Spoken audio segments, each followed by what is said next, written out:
Hi everyone. I hope you're not too hungover or a bit tired from the lunch, because we have a lot to tell you. First off, my name is Floor, so it's not Fleur or whatever. It's like first floor, second floor, dance floor. That's my name. But if it's too confusing for you, you may call me Floor. I'm a business developer at Coast Service Design. So again, that's not Koos, but it's actually Coast, like boat. It's a long O.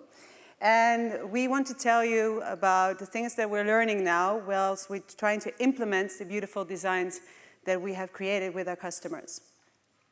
So first off, how are you feeling? Great. Yeah? Good. I'm a bit nervous. So if you can help me get through this, that'll be fine. Laugh at my jokes or something. That'd be great. I remember being this... Thank you already. Oh, it wasn't even a joke. I remember being this nervous when it was in 2010. I was working, I was in a hurry because I was having coffee with the CEO of this big telco that I was working at the time. I had written him a letter and then he invited me, so that was a bit of a shock. And so I went into the elevator, pushed the button for the 8th floor. People start to nod at me. I nod back and I tried to breathe normally, which didn't really quite work. But then, so I enter, and he has this big office. You know, you have size basically of this stage. So trying to figure out where we're supposed to sit. And he's this tall guy, has a stern expression. And the first thing he says to me, so you're Floor. You think I lack leadership? Maybe I shouldn't have put that in the letter. So instead of that, I start talking about things that I love, about working in multidisciplinary teams and how we should embrace the things that are part of us and then try to change it. And what do I need from him, from the leadership?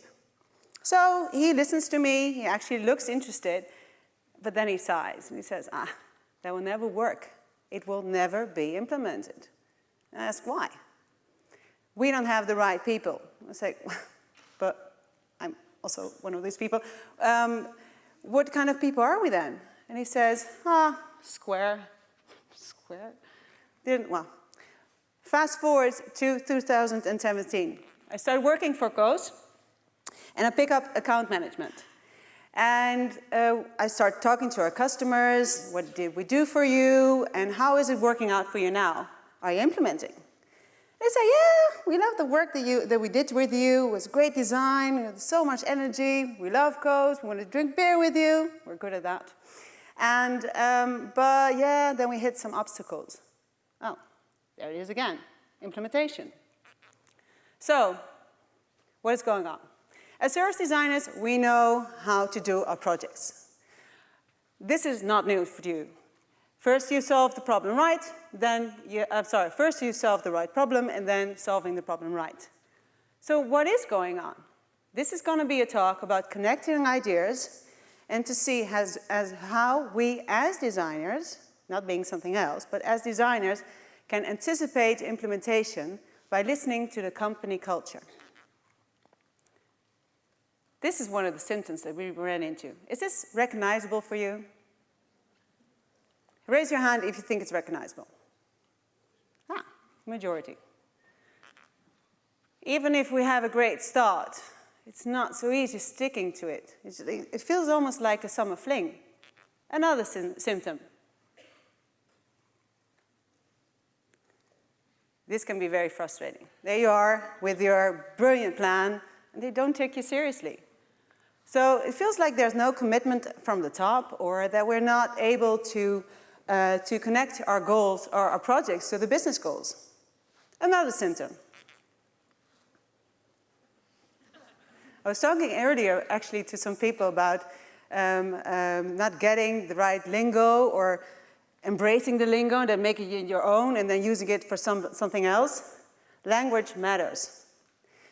We experience a big language barrier, and people are getting it and not getting it and being afraid to say so. So, well, this one. This happens a lot as well. Again, the great start, and then, well, people are off when it comes to implementation. So, because one of the things that people told us, that innovation is often perceived as the extra workload. So what's going on? So we turned to the things we always do, and that's first we empathize. So we started talking more to our customers and started to deep dive into what could possibly go wrong. This is what they told us. Absence does not make the heart grow fonder. It may even create a we versus them culture. Or this. One of our clients told the story that he had this brilliant project with us, and he had these first believers, had a group around him, but then they left the company and he was all alone. So a crusader needs, we call them crusaders at least, a crusader needs followers, or the culture will cast him aside like a lone nut. Ignore him, he's the mumbo jumbo guy. Pff, emotions, what can we do with that? Well, this. This we found to be international. Failure is not an option. If you have a culture that is about strong hierarchy, or you have to get it right in one go, you can feel like being on a looking glass. Or you can be a company that has, for instance, if you're the big train transporter in Holland, everybody loves to moan about this company, so they're very much afraid to make mistakes. So we're afraid of failure, especially when in the picture. And culture within a high stress environment, a hierarchy, oh, they hate surprises. The whole fuzziness of service design, scares the shit out of them. Sorry for swearing. Well, this one. Guess where this comes from? This is a very proud company. So they think that what they've been doing in the past can be the solution for other obstacles they run into. So solutions like more of the same have their limits, as we just saw. And a proud company has a hard time responding to context change. Well, this one. This must sound familiar to you. Who does not find this familiar? No hands. We keep thinking in old solutions and systems. So, okay, this is what we see. We're starting to understand a little bit, but what can we learn from other expertise? What's going on? Real innovation includes implementation. You cannot boast at a family party about this great design you made. You want to say, you know the experience you had in that great app, or when you were in a hotel, or you experienced the service? I did that. You cannot do it if it's not implemented. So, implementation. We tend to place it at the end, but if you start thinking about implementation at the end, you're way too late. It starts way at the beginning. We're going to help you find ways to start doing that. When we look at implementation, culture keeps popping up. But before we get to the solutions, what is culture? Well, first we looked at the Oxford Dictionary, and it's the ideas, customs, and social behavior of a particular people or society. And guess what? We're stuck in our unconscious motivations and drivers, because if you go back to this one, these ideas, customs, and social behavior, well, some of it is pretty obvious. You can see it. And it's even written down sometimes. But the majority is actually underwater. And we know this because of several other thinkers that we looked at to try to explain what's going on. First off, Kahneman. When under pressure, we tend to fall back to our old systems and old patterns. He explains that there are basically two systems that define the way we make our decisions, subconsciously. The first system is the system that gets you running out of the door when you see a snake. It's within your DNA, you don't even think about it. The second system, that's where the thinking gets done. And that's the more rational part. System 1 is very dominant. System 2 is lazy. So if it's given a chance, you will fall back into system 1 within a heartbeat. And this is, we all have this. Also as designers or clients, it doesn't matter, it's human nature. And this one. Fear of the new originates from the fear of loss. Kahneman says that above all, we are very loss averse. So this means that even the prospect of gaining something new can never outweigh the possibility of actually losing something. And for this, I want to add something to your vocabulary. You probably all know the FOMO, so fear of missing out. I ran into another abbreviation that I would like to add, and it's called FOBO, fear of being obsolete. You don't want to be the one that's not needed anymore. One of our clients told us that, well, but if you figure all this out, am I not the one that's actually supposed to have all the answers? So they have a hard time sometimes embracing also where we come from. Lewin, driving forces will only get you so far as restraining forces will let you go. He says that with implementation, there are two forces that come into play. First, you have the driving forces. For instance, a really nice CX lab. Many of the previous speakers had beautiful examples of driving forces you can put into place. And then you have the restraining forces, and these are more cultural things. And they will outweigh the driving forces any day. Last up, Kotter. Kotter has a very famous book called Driving Change. He talks about the 8 steps that need to be in place or need to be taken care of if you want to drive change. Just going to discuss one. There's a big difference between leadership and management. Leadership was also a part of, I think it was Design It that was talking about the leadership. And management tends to have more of a focus on the status quo. So as designers, we not only needed to be talking to the ones that hire us, but also try to connect to the leadership. And we need to try to connect to the people that are creating the example. Because how do you learn about culture? How do you become part of it? By actually following the example. So, this is what we came up with. I see on my time that I'm going a little bit fast. The first is, you need to start caring about culture. Second one is adapt. And then you can start changing the mindset.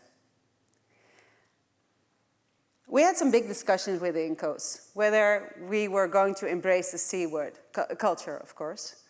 And so you have to make up your mind whether you're going to care or not. If you just want to be part of the innovation process that's just about the design, that's fine. But don't expect too much implementation. If you want more implementation, more realization, or designing to deliver, you need to start caring about the C word. So, first off, care about culture. How does that look like? Well, first, take time. That's the first proof that you actually start to care.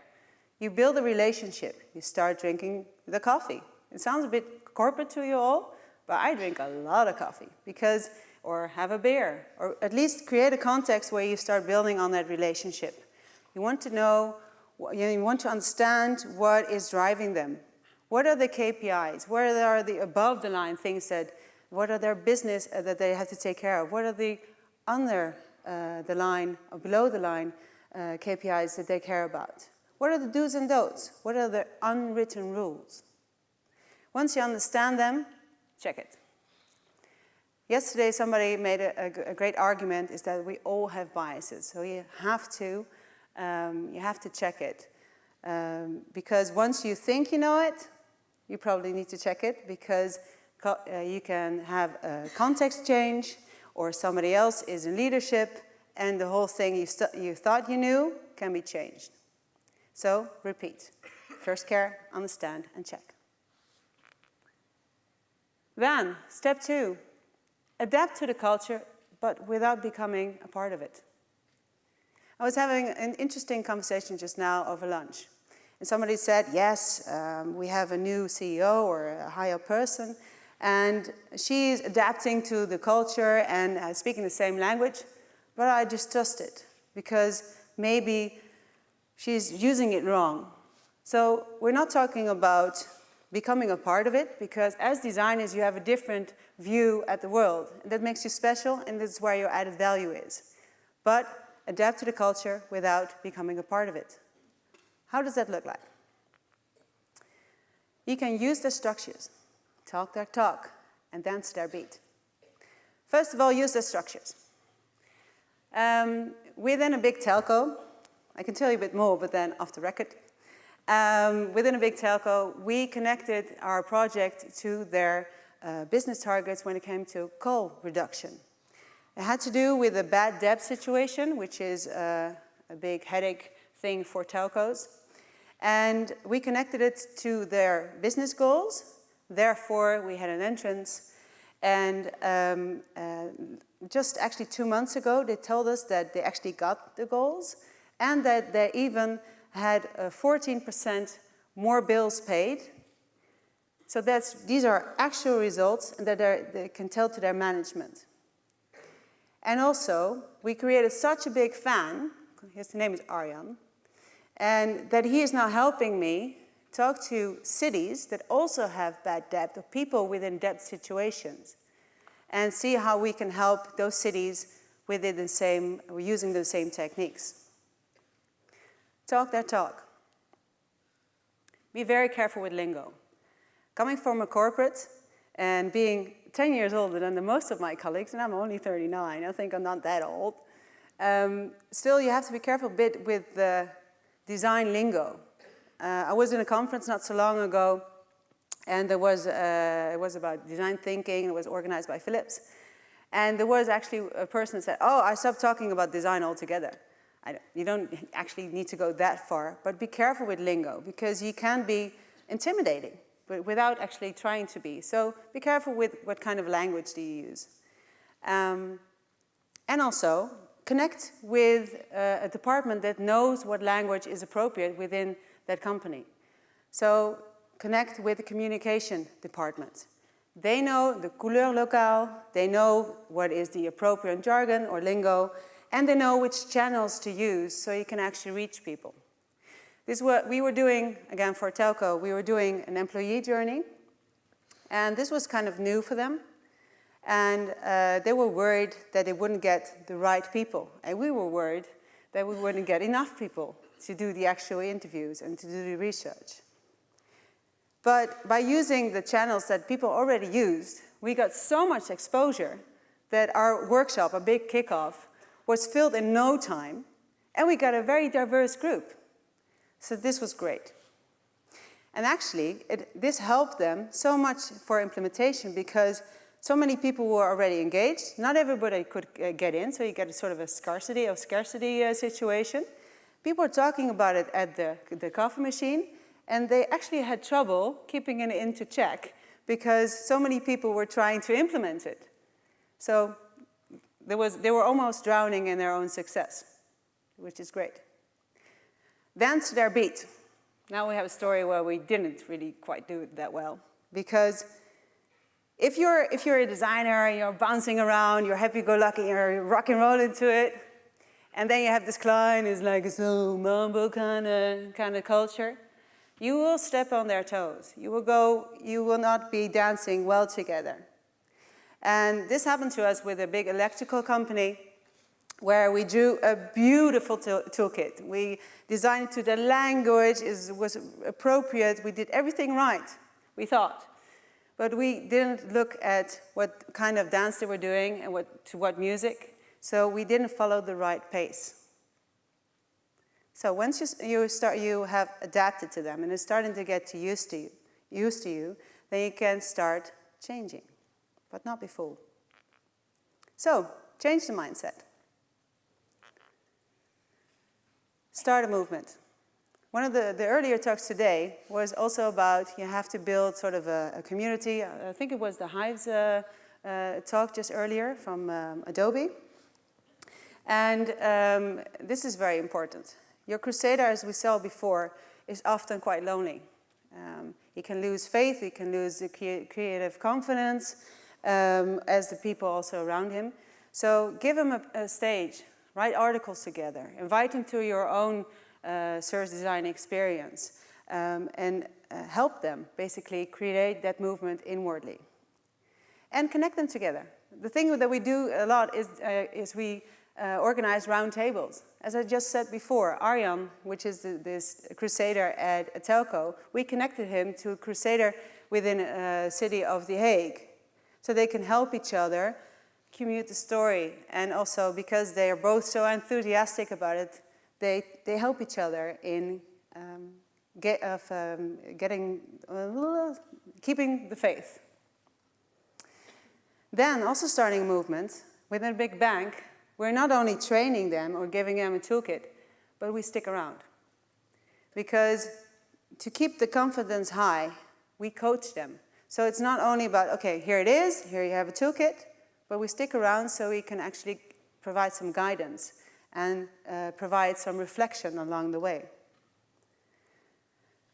And the third one for a starter movement is HR. Within a big telco, we started with employee journeys, and HR is a very powerful ally to start with. So if you can do a project there, that's great, because it can strengthen their mandate, but also it's very closely linked to any culture program. So you can have these things together and changing the mindset. Designing a soft landing. Well, one of the soft landings, actually, you could have already read. It's our work that we've done for the Ministry for Infrastructure, RVS in Dutch. And one of the things that we did is that we designed for the people that are actually accepting the design. So we designed expert profiles for the people that were supposed to be creating or actually implementing the new design. And this helped them a lot. Other thing that we did is that for the city of The Hague, there was a lot of FOBO going around. As you may know, the public sector has a lot of cutbacks, and we came there as being another set of consultants, and we entered, and they were quite suspicious of us. And they're like, what are you gonna do? Are you gonna cost me my job? You're talking about this app, I will not be needed, but I'm doing this for 20 years, blah, blah, blah, blah. So they were very much not so happy that we were entering. Well, that changed, luckily. Well, one of the things you do normally as a designer already is the co-creation stuff. But we also gave them more of the spotlight because we let them do the user testing. And by that, they not only were a part of creating the new design, but they were also the ones that could use their own expertise in the user testing. And so the thing that happened there is that they were so enthusiastic that, again, with the coffee, they started talking to each other, and we were invited with other departments, people just randomly, not from the management up, but people who were working with these people day in, day out. They were inviting us to tell the story because they want to be part of it. And that's more not pushing it, but pulling it towards you. Then, I mentioned it earlier, step out of the spotlight. We like to facilitate. We like to be in front of a group of people. But if you want to make sure that implementation happens, therefore designing to deliver, you need to step out of that spotlight because you want to avoid a handover. And a handover happens, when that happens, it tends to delay very much the implementation or actually kills it because then you get the whole not invented in here syndrome that pops up. You want to avoid that. So, these three steps, these are some examples that we have tried out and some examples on how things we are trying to do more and more and more, like employee journeys. I leave you with 5 lessons to take home. First up, no company has only one culture. So once you get to know it and you check it, check again. Because it can differ over several company aspects or departments. A marketing department is not necessarily the same as an IT department. Be careful with that. And then start with the quickest win. Give you proof. Movement over mandate. Don't wait for mandate. Start somewhere. Yesterday I had an interesting conversation about somebody that told me about the Panama Canal, and that they were discussing over and over and over how to start and how to do it exactly. And then some guy just said, we need to start digging. Start digging. Oh, I forgot something. Because, and the second reason why this is very important is you need to nurture those followers. Remember that crusader, all alone? You need to nurture his followers to make him from being a lone nut into a leader. Third, set the right pace. This is all about the dance. You cannot go faster than the culture allows you. So dance to the beat of your client. Be patient. I think that was Adobe said just before. Pull, don't push. It doesn't work. If you have a background in marketing, this is not new to you, but I will repeat it for you. Because instead of just repeating what you've done before, just saying it louder, you need to focus both on the driving and restraining forces, as Lewin is teaching us. You can make it easier, for instance, that CX lab, and you can talk about potential barriers early on. So in a kickoff, instead of just doing, yes, this is a project, and this will take so much time, and we need these people on board, talk about the barriers early on. It will help you with implementation. Then, this has been repeated several times throughout the conference. Mind the changing role of the service designer. We are coming from a hands-on doer to a facilitator to a coach. But this is a coach who understands the local customs, the ideas, and the social behavior. So don't change, just add something with it. And lean into the discomfort with us. As I said, I don't know if I said it here already before in other talks, most of our designers that I know they have some difficulty with the whole culture thing. They're like, yeah, but I just want to make great stuff, it has to look pretty, it has to be nice, and it has to be all about the customer. But at the same time, we forget about our own clients a bit. So I invite you to lean into this discomfort because it will help you boast at parties. So this is a call to all service designers, whether you're a service designer with an agency or a service designer within a company or just a service design groupie like me, to get out of your comfort zone and start caring about culture. Because how can we expect the organization to change if we cannot or will not see it? This is what we have. I would love to continue this conversation with you further on. So let's flip the script and invite culture over for breakfast. We'll get an early start. Thank you.